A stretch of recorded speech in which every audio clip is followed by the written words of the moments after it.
Olá, meus queridos seguidores do canal Católicos de Maria. Hoje embarcaremos em uma jornada intrigante e reveladora ao explorar o tema Exorcismo revela apostasia na Igreja. Antes de mergulharmos nas profundezas dessa história fascinante, peço a vocês que se inscrevam, deixem seus likes e compartilhem este conteúdo valioso. Não se esqueçam de ficar até o final, pois desvendaremos detalhes cruciais desse exorcismo que ocorreu entre 1975 e 1976 na Alemanha.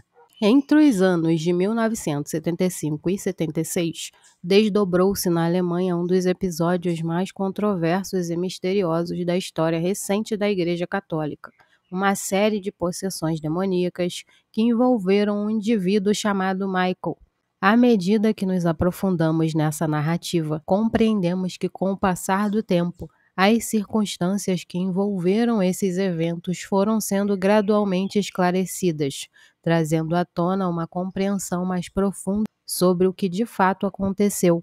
Michael, a pessoa atingida por essas experiências sobrenaturais, enfrentou nada menos que 67 sessões de exorcismos antes de seu falecimento em 1º de julho de 1976.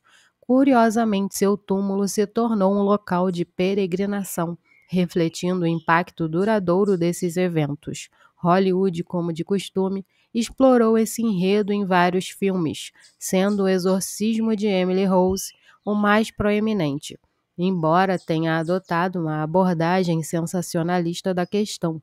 No entanto, aqui em nosso espaço iremos além das dramatizações cinematográficas e nos aprofundaremos na compreensão do plano divino por trás desses eventos.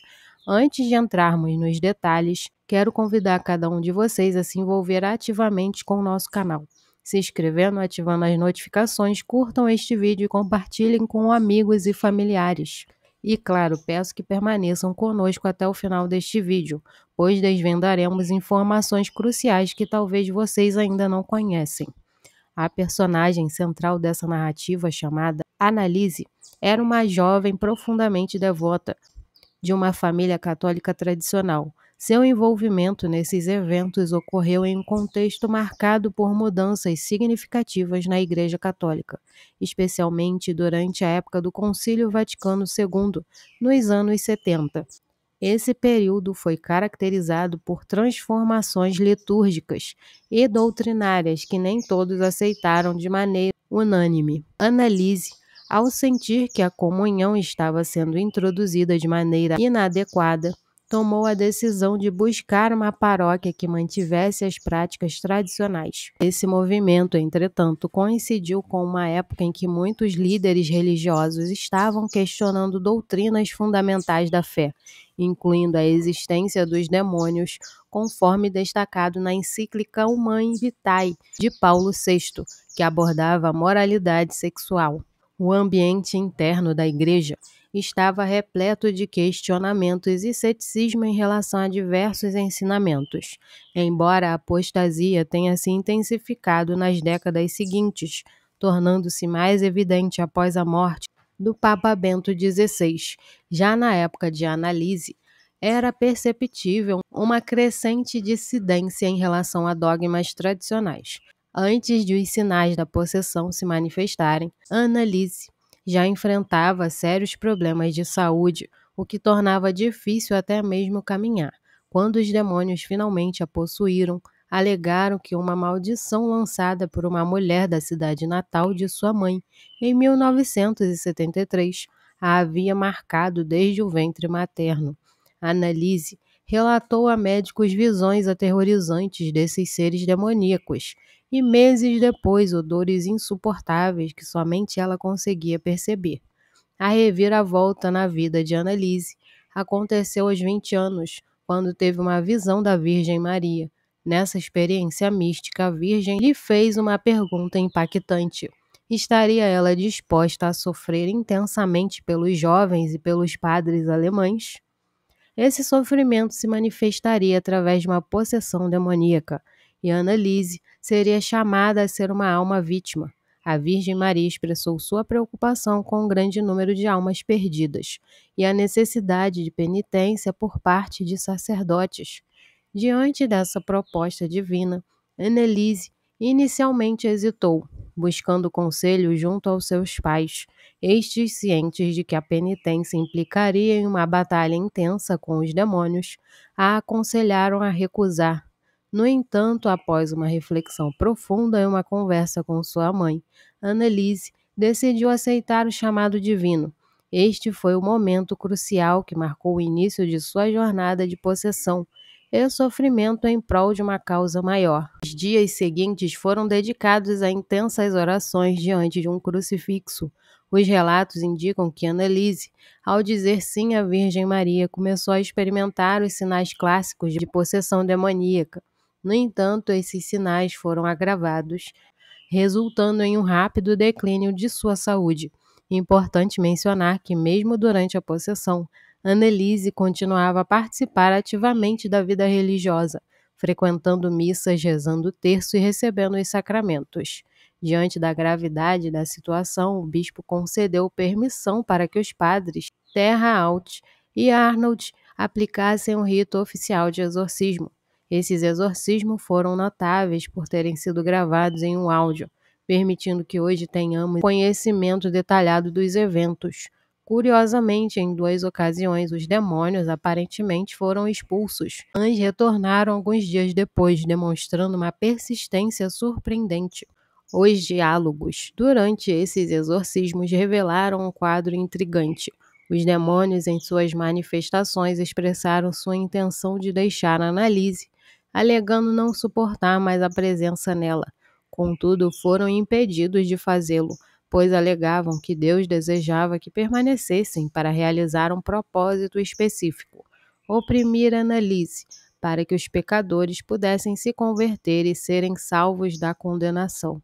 Além disso, os demônios também afirmaram que sua presença tinha o objetivo de denunciar a situação crítica da igreja, que, segundo eles, estava sendo desacreditada e corroída pelos modernistas.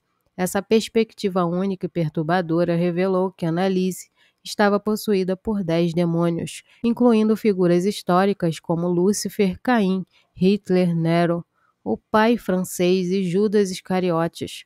Lúcifer, em particular, expressou suas opiniões sobre a fé contemporânea, alegando que poucos acreditavam na Imaculada Conceição e que a igreja estava sendo cada vez mais desacreditada. Em uma conversa intrigante com o exorcista, Lúcifer admitiu ser o responsável por disseminar heresias, incluindo a confirmação das aparições marianas não aprovadas pela igreja. Além disso, revelou que muitos haviam abandonado a fé, considerando os fiéis um pequeno rebanho. Alegou também que os modernistas estavam progressivamente minando a igreja, um esforço no qual os demônios estavam intensamente envolvidos. Judas Iscariotes, outro dos demônios presentes, enfatizou a importância das pessoas compreenderem as consequências de não frequentar a igreja. Alertou que o crescente ceticismo em relação aos anjos da guarda representava uma ameaça, pois, segundo ele, os anjos da guarda eram considerados inimigos pelos demônios. Outros demônios expressaram sua insatisfação com a atitude dos religiosos nos mosteiros, acusando-os de não rezar o suficiente, não se ajoelharem e de receberem a Sagrada Comunhão de maneira irreverente. Apontaram para a falta de importância dada à mensagem de Fátima e à encíclica Humanae Vitae como fatores que contribuíam para o afastamento da proteção divina. O desfecho trágico dessa história ocorreu em 1º de julho de 1976, quando Anneliese faleceu aos 23 anos. Seu corpo exibia inúmeras marcas físicas, como ferimentos, hematomas, cortes e arranhões por toda a cabeça e rosto. Além disso, havia dentes quebrados e marcas que lembravam os estigmas da paixão de Cristo. Um tribunal ateu julgou os padres e padres envolvidos nos exorcismos, absolvendo os primeiros e condenando os pais de Anneliese, atribuindo-lhes negligência. Diante do que entendemos hoje, fica claro que a possessão de Anneliese teve 2 propósitos fundamentais: sofrer pelos jovens que estavam se perdendo e denunciar a apostasia que se espalhava pela igreja. Este episódio oferece uma visão única sobre os desafios enfrentados pela Igreja naquela época e levanta questões sobre a contemporaneidade dessas questões. Encerro este relato com uma pergunta: o que mais você sabe sobre esse famoso exorcismo?